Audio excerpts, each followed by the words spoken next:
Stress is one of the most underestimated drivers of poor health and reduced performance.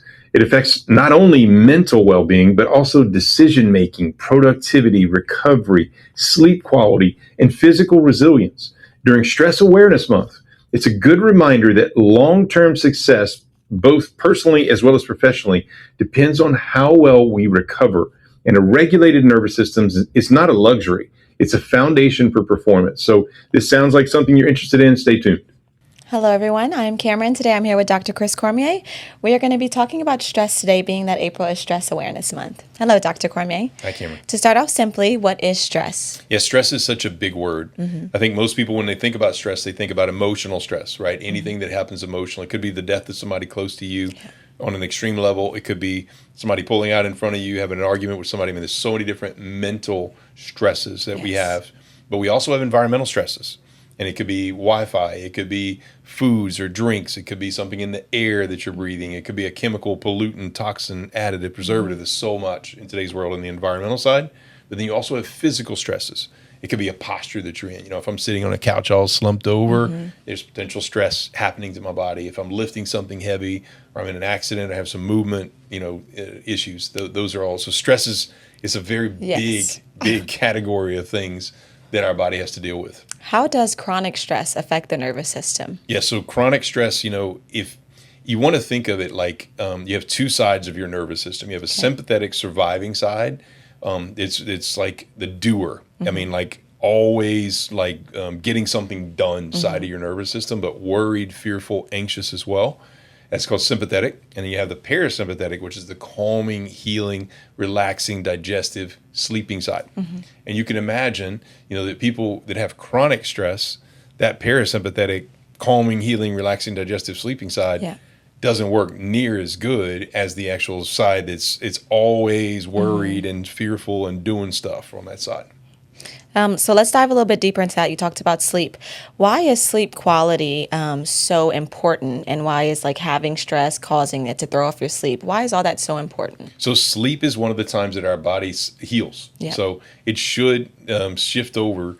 Again, just what we talked about, that parasympathetic side does sleep, healing, digestion, calming. That's that side of the nervous system. So when you sleep, a lot of people don't realize this, but when you get proper sleep, your body will go through a checkpoint system every single night, like a computer. When it goes down, it goes through a checkpoint system. That's what your body does. And everything that it feels is off, it'll try to start repairing when the body's working properly. Wow. So what I'm getting is that all these gut issues, inflammation, and autoimmune flare-ups, that can all is pretty much caused by different types of stressors. Again, so your body is a self-healing machine. Yes. People don't a lot of times know what self-healing is, but it's your body's ability to heal itself. And you can imagine if I have a cut on my hand and I just take a wire brush and I just keep doing this over it, it may never heal. Yeah. That's what happens with chronic stress. It could be, any part of your body that should be healing, and this chronic stress is happening like a wire brush on a cut, and it's just, the body it loses the ability to self-heal at a higher level. So a lot of these things don't heal, and then the body just starts having more and more conditions. Yes. You use a lot of frequency-based things in your clinic and for people at home as well. How do those support stress? How does frequency therapy help with that? So you want to think of each cell. You have trillions of cells, which is a crazy number to think about. And nobody has a perfect set of self-healing cells, not even from birth, if you want to think of it, because everybody has genetic defects. So it would be nice if we were just all born with 100% perfect cells from the moment we're born. But unfortunately, we're not. And then from the moment you start living, you have all these different types of stress that affect those cells and can knock the self-healing off in groups of cells throughout your body. So essentially, the more of those cells that aren't self-healing and they're affected by whatever type of stress, then those cells don't do a job like they're supposed to be doing on a day-to-day basis. And that person, whoever that is, develops more and more conditions. You talk about the 7 pillars of health. Where does stress fit into this, and what pillars are most affected by stress? All of them. So when it comes, and to answer that question a little better, the frequency question you just asked, is one of those pillars. Yes. And, each cell in the body, you have 30 trillion cells. Each cell has a resonant tune or frequency. And when those cells get affected by stress, those tunes get lost. It's like, it would be like trying to go to your favorite radio station and you're not able to enter whatever that number is. It's just a signal or a decimal point off here or there. Yeah.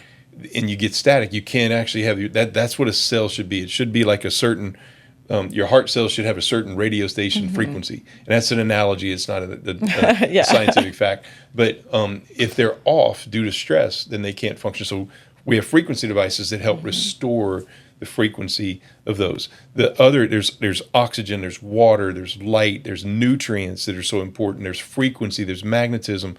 All these things, detox, right? They're all affected by stress. Yes. And your stresses, or I may be able to handle your life a whole lot easier than you can handle my life. I mean, your stresses are different than mine and different than somebody else's. Each person has their own set of stresses, and the more stresses you have that are chronic, that are adversely affecting you, the worse your health can get. You also have a lot of oxygen therapies. How does oxygen therapy mixed in with these frequency-based therapies, how do all these tools work together to help with stress? Yeah, so when it comes to like oxygen, for instance, our bodies are 65% oxygen. It's the number one nutrient in our number one ingredient in our bodies. Yes. That's why people can't do without breathing. The problem is nobody breathes enough and we don't know what we're breathing anymore. So especially when you're stressed, that's when you really don't breathe enough because that sympathetic side of the nervous system takes over and breathing gets really shallow and it's not like good, calm parasympathetic breaths.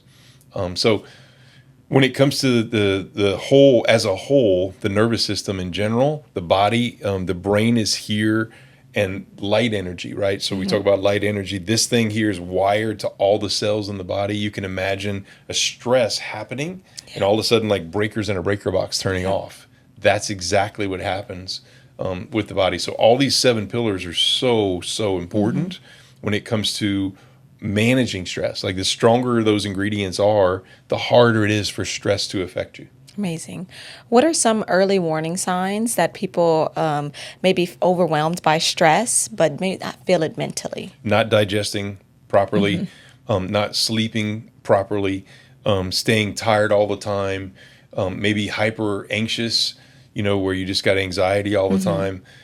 There's so many different factors and even just developing conditions that aren't going away. It's like things that are just there that you're like, I don't even know how I got that, right? But it started out with a weakened body due to these 7 pillars losing it's like fuel tanks. You want to think of those 7 pillars, and they start losing their fuel in those various 7 pillars, and all of a sudden you get affected by more stress, and it just turns into this massive snowball that's going down. And if you don't catch it early enough, it can have some serious effects.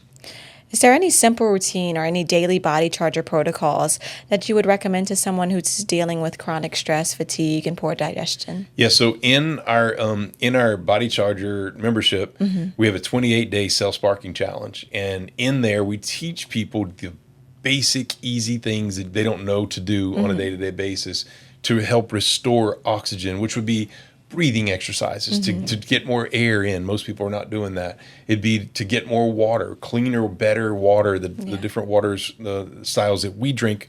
You want to think because your body's 60% water, the cleaner your water is in your body, the better. And then there's other things with light energy, just getting more light. So people, if we had to recommend just some basic things, it would be in that self-sparking challenge, we get a lot more detailed for people. But in just an overall, just breathe more, drink better water and more water, especially in the morning, and then get more sunlight. Stress is now affecting people probably more than it has ever. Is there something that they should do to start feeling like their body is not stuck in this chronic stress outside of what you just stated? Those things would be the basis of it. And then being able to identify the stress, right? So like sometimes people don't pay attention, but like it could be a certain food that you eat. And every time you eat that food, it may taste really good, but you feel really bad after. And that's like something that that's a stress, an environmental stress that affected your body, but they'll just keep eating whatever that is. It could be a room that the air's bad, and every time you go in that room, you feel bad. That would be environmental stresses. It could be like the death of somebody close to you, and maybe your body didn't process it properly, and you have pictures all around, and you're thinking about that person all the time. Or there's so many different things. Or maybe a posture, a position that you're getting into every day. Every time you sit in a particular chair, you have certain things. So just the thing is to be aware, right? It's Awareness Month for this reason, is to pay attention and don't be paranoid about it. But just in general, just pay better attention to what's making you feel good or what's making you feel bad, and do more what's making you feel good. Know your triggers. Exactly. Yes. Exactly. All right, guys. Well, that does conclude our talk for today. Thank you very much, Dr. Kwame. Thank you. If this podcast spoke to you, or if you feel like you have family members or friends that have these types of conditions that could benefit from this particular technology, then all you need to do is become a Bodychargers member or tell them about Bodychargers. Remember, it's our community that I created to help people at home with the best technologies in the world to be able to help you to self-heal your body at home and maximize your self-healing. So go to Bodychargers, become a member. That's the easiest way to get this done. And we look forward to serving you and your family. Also, if you want a higher level of care, we have the NerveHealth Institute you can always come to. That's our clinic where we have higher level services here to be able to help you. So I hope you enjoy, and we look forward to serving you and your family, and look forward to our next podcast.